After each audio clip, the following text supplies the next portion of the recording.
I did my undergrad at St. Joseph's College in Patchogue, and now I'm starting my master's at Stony Brook University.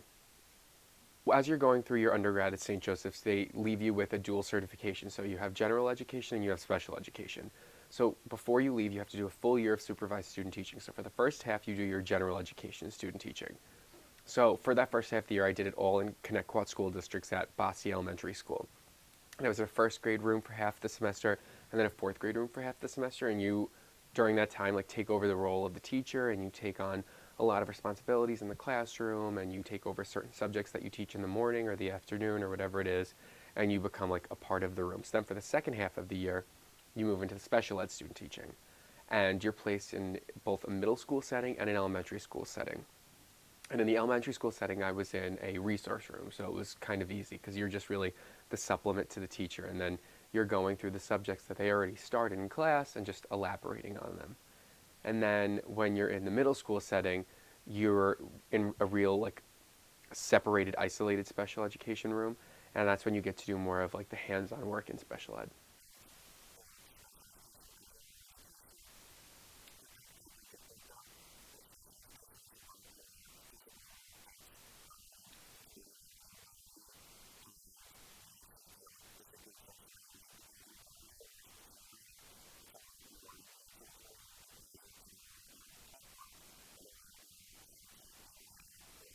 I had applied to be a special education TA in the Remsenburg Spionk School District, and I hadn't heard anything. And then the last week of summer, I got a phone call from them saying that they wanted me to come in for an interview.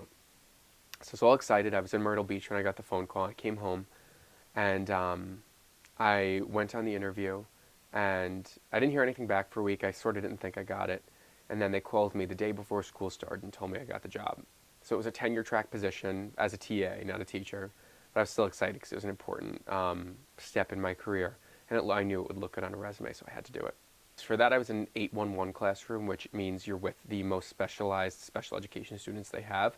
So those are the kids who couldn't function in a general ed room and would really need the one-on-one attention from a teacher and paraprofessionals.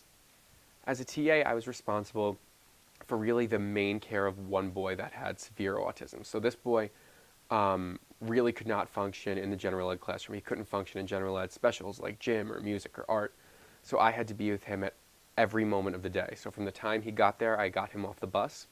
We went through every step of the day together down to lunch.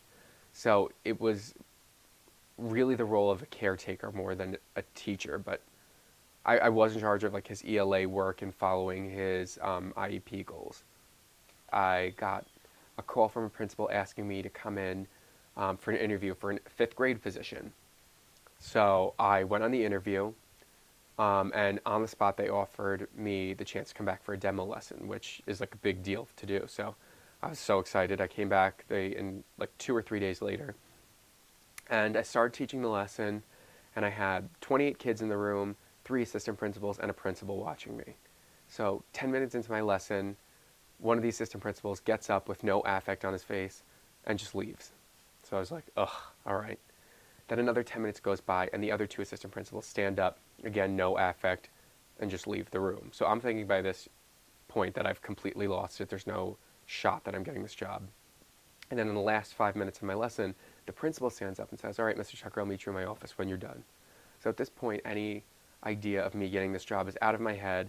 I've lost it. Like, I've done a terrible job, and they can see that I'm not fit for this, blah, blah, blah.